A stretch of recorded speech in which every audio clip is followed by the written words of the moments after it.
Hello, it's Kim, And I'm Denise. and we are It's Real. Join us as we bring the Bible to life. And discover Jesus in both the Old and New Testament. Hello, this is Kim, I'm Denise. and this is It's Real. And life is happening, and it got real. And today we're running into chapter 29 of Genesis, verses 1 to 13. All right, let's go. And here is Jacob. He's still on that journey to Haran. That's a lot of miles. That was 450 miles. Yeah. Yes. I was like, Shazam. And he went by himself. I mean, he didn't bring manservants and maidservants and donkeys and he just basically had a little pouch on a stick And over there his he goes. shoulder. Woo. I mean, his you mother- talk about the Lord's covering to go that far. I know. His Like mother nothing. packed him a lunch and said go, and he went. Mm. So, but he was being chased.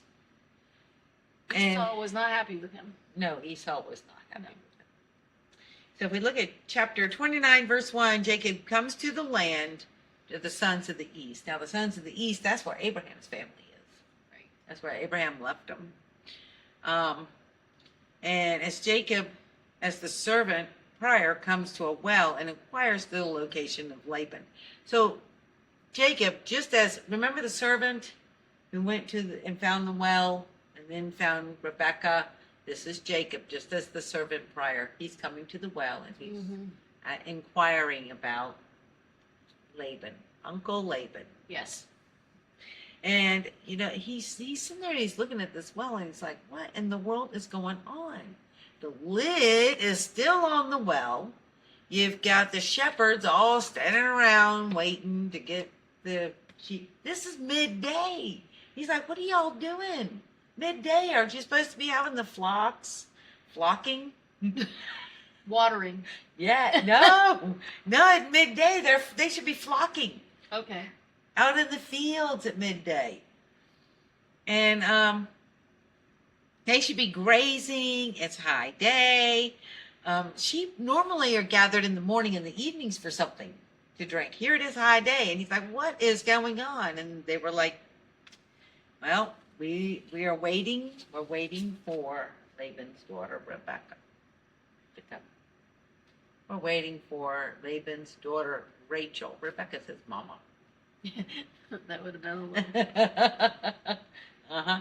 So they said, well, we're waiting for Rachel to come. Rachel sleeping in that day?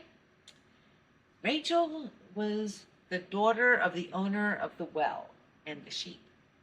So she was allowed to do whatever she wanted. If she wanted to sleep in, take a little extra time, maybe she had a kink in her neck. I have no idea. A curl that didn't land right. So we have to wait until all the flocks are gathered, is what they tell them in verse 8. And here comes Rachel, and her name means ewe lamb. And she's a shepherdess for the father, Laban. And since the well belonged to Laban, the other shepherds were probably told, you wait until she comes so that they can remove that heavy rock so that she can water her sheep. So that's what they're doing. They're just waiting on her. And here is Jacob standing at the well. Well, okay. We're waiting for this woman. And they say, oh, here she comes now. And he's like, Mm-hmm. that was worth the wait. And verse 10, he saw Rachel, the daughter of Laban, and he rolled the stone and he started watering Laban's flock. Here's water. Here, let me get some more water. He was definitely a man who was working it. He's showing Rachel what he's got. That's right. That's right. Mm-hmm. Yes. Just like his mama did. Yes. Yeah. Because his mother watered all those camels for the servant. Yes, Yeah. she did. Yes, she did. But here he is. He's going to work. Wow. And isn't it amazing when we see how God was at work, how he traveled 450 miles and had Jacob arrive at this well at the exact time. Here comes That's right. Rachel. Yep. At the exact time. And then in verse 11, Jacob kissed Rachel and lifted his voice and wept. Was that a good kiss or a bad kiss? Doesn't say what he kissed. Could have been her hand. You don't Okay, know, but but it definitely had an emotional impact, it definitely had emotional impact. and I'm going to say it was a good emotion.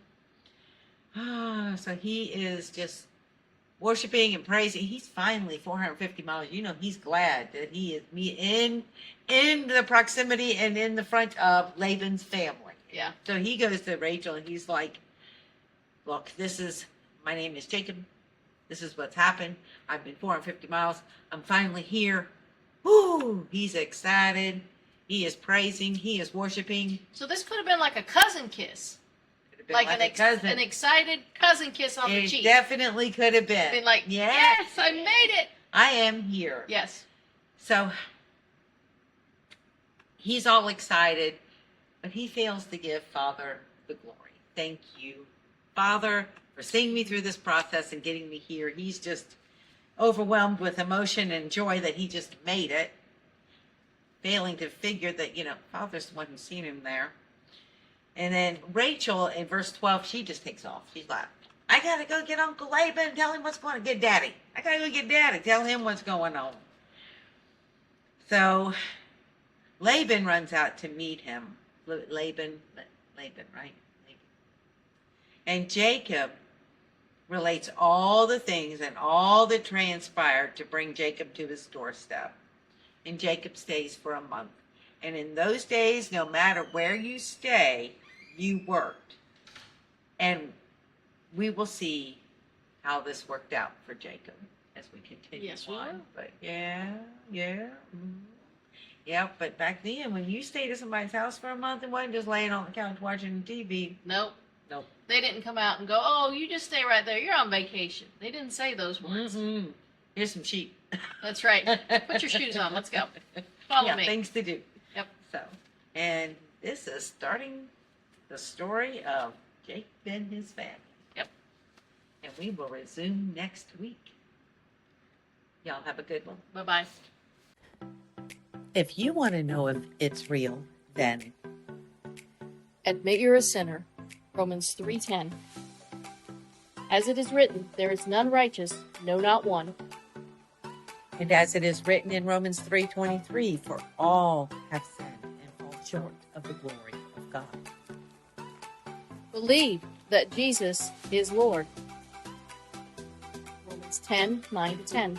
Because if you confess with your mouth that the Jesus is Lord and believe in your heart that God raised him from the dead, you will be saved. And call upon the name of the Lord. Romans 10:13. For whoever calls in the name of the Lord shall be saved. If you enjoyed this episode, Like, subscribe, and share. you can contact us at Contact itisreal@gmail.com.